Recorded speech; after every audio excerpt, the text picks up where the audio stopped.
చెప్పండి. Yes madam, Srilakshmi గారు చెప్పండి. అంటే మన ఇళ్లలో కూడా చిన్నపిల్లలు ఉంటారు. ఒక 12 ఏళ్ల పాప మీద ఇలాంటి దుశ్చర్య చేస్తే ఈ కామం ఎలా కనిపిస్తుంది అసలు? అంటే ఒక చిన్న పాప మన ఇంట్లో పాపలాగా ముద్దుగా దగ్గర తీసుకొని ఆడుకునే పాపతోటి ఇలాంటి కోరికలు తీర్చుకోవడం అనేది చూస్తుంటే వీళ్ళందరిపైన ఎలాంటి శిక్షలు విధించాల్సి వస్తుంది? నా పేరు కొత్తకొండ శ్రీలక్ష్మి కాకదండి. కాకలి ఎస్సీ సాధన సమితి రాష్ట్ర అధ్యక్షుడిగా ప్రాతినిధ్యం వహిస్తున్నాను. 9+ టీవీ వారికి, తెలంగాణ ప్రజలకు మరి నమస్కారాలు తెలియజేస్తూ, ఇది దౌర్భాగ్యమైనటువంటి పరిస్థితి.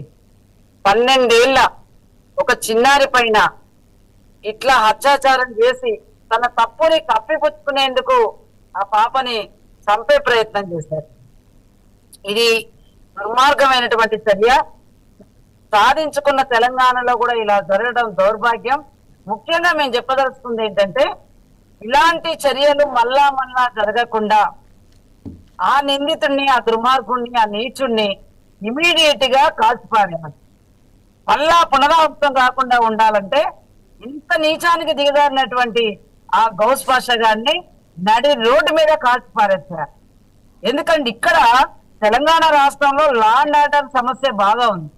హోం మంత్రిత్వ శాఖ, హోంశాఖ ముఖ్యమంత్రి గారి దగ్గరే పెట్టుకొని ఇవాళ ఇక్కడ ఖమ్మం జిల్లాలో చూస్తే లా అండ్ ఆర్డర్ ఫెయిల్ అయిపోయింది, దెబ్బతిన్నది మొత్తం కూడా. ఇవాళ హోంశాఖ సరిగ్గా లేకనే కూడా ఇలాంటి చర్యలు జరుగుతా ఉన్నాయి. హోంశాఖ ఎందుకు ఎక్కడ పట్టించుకున్నారండి? ఈ కాంగ్రెస్ ప్రభుత్వం గానీ గత ప్రభుత్వం గానీ ఎక్కడ పట్టించుకున్నారండి? మహిళలను ఎక్కడ కూడా రక్షణ కల్పించారండి? ఇవాళ సరైన శిక్ష వేస్తే ఇలాంటి దుర్మార్గాలు జరుగుతాయా? ఒక అగ్రవర్ణ మహిళ ఆమెను అత్యాచారం చేస్తే వెంటనే ఎన్కౌంటర్ చేసేస్తుంది. ఈ బలహీన వర్గాల బిడ్డ అని ఇప్పటి వరకు కూడా రేవంత్ రెడ్డి ఈ రోజు వరకు కూడా స్పందించలేదు. ఎందుకు మాట్లాడరండి? ఈ రోజు తన హోంశాఖ తన చేతిలోనే ఉంది కదా, ఎందుకు చిన్నారిని ముఖ్యమంత్రి రేవంత్ రెడ్డి పరామర్శించలేదు? మేము ఈ విషయం తెలుసుకున్న తర్వాత ఆ దుర్మార్గుడిని వెంటనే అరెస్ట్ చేసి POCSO and attempt murder case పెట్టాలని చెప్పి 2 టౌన్ పోలీస్ స్టేషన్ ని ముట్టడి చేయడం జరిగింది. మేము ఫైట్ చేసి వాళ్ళకి పోక్సో చట్టం, నెక్స్ట్ అటెంప్ట్ మర్డర్ కేసు పెట్టి తదుపరి జిల్లా కలెక్టర్ గారితో మాట్లాడి మరి ఆ పాపని ఇమీడియట్ గా హైదరాబాద్ తీసుకెళ్లాలి, లేకపోతే పాప పరిస్థితి చాలా విషమంగా ఉంది, దారుణంగా ఉంది, పాప భరించలేకపోతా ఉంది, నరక యాతన పడతా ఉంది, మానవత్వంతో వెంటనే హైదరాబాద్ కు చేర్చండి అని చెప్పి చైల్డ్ వెల్ఫేర్ ఆఫీసర్లను మరి తోడుగా పెట్టి, పోలీస్ డిపార్ట్మెంట్ తోడుగా పెట్టి వాళ్ళని హైదరాబాద్ చేర్చి మెరుగైన వైద్యం అందించాలి.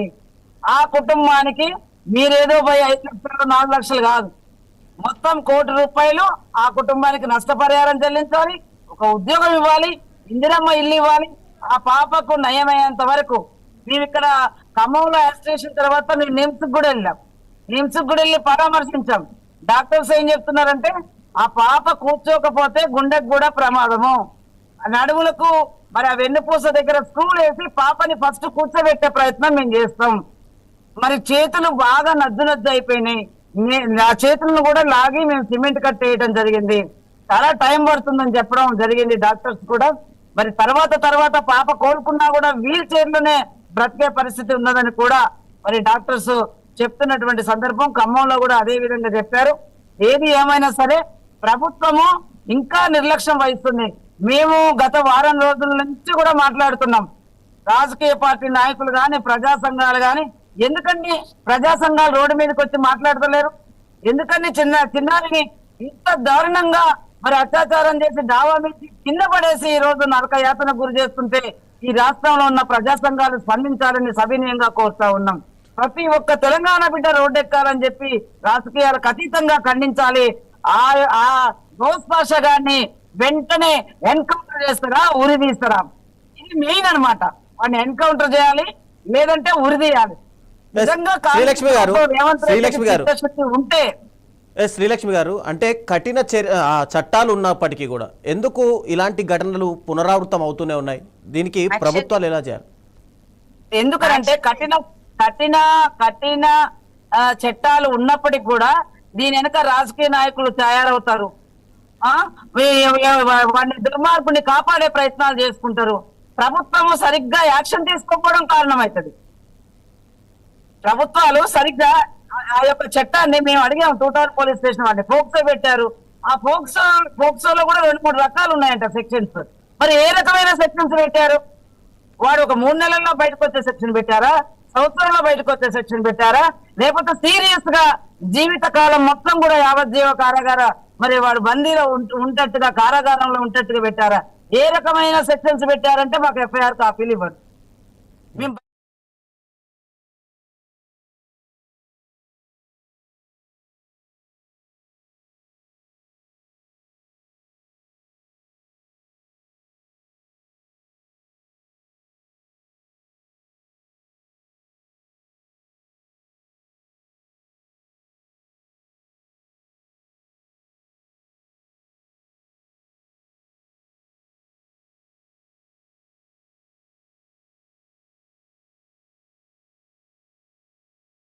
సరిగ్గా మరి నడిపించాలని ముఖ్యమంత్రిని మేము ఈ రోజు డిమాండ్ చేస్తా ఉన్నాం.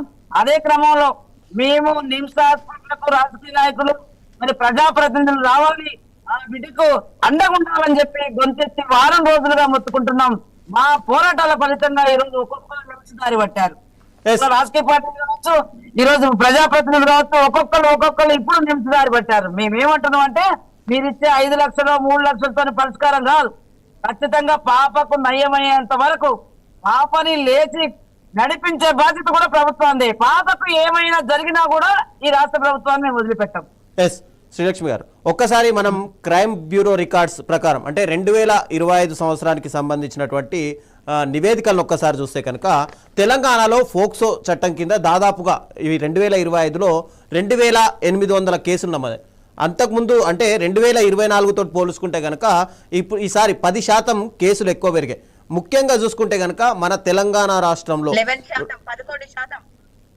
ఎస్ తెలంగాణకు చూస్తే కనుక మన రాష్ట్రంలో దాదాపుగా 7 నుంచి 8 మంది చిన్నారులు ప్రతిరోజు కూడా ఈ లైంగిక దాడికి గురవుతున్నారు అనేది వాస్తవంగా కనిపిస్తుంది.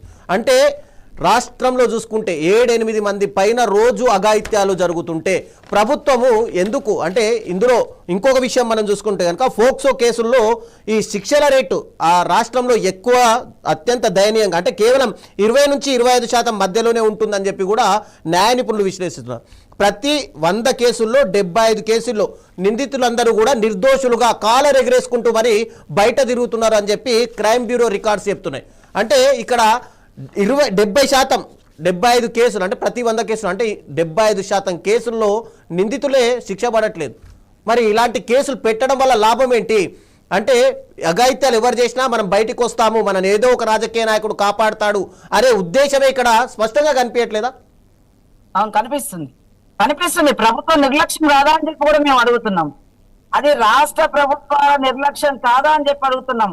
వాళ్ళ ప్రభుత్వాల నిర్లక్ష్యం వల్లనే, ప్రభుత్వాలు నిందితులకు కొమ్ము కాయటం వల్లనే ఈ రోజు సరిగ్గా ఈ రోజు హోంశాఖ నడవకపోవడం, లా అండ్ ఆర్డర్ అనేది దెబ్బతింటం వల్లనే ఈ విధంగా జరుగుతా ఉంది. ప్రభుత్వ వైఫల్యమే ఇది. దోషి బయట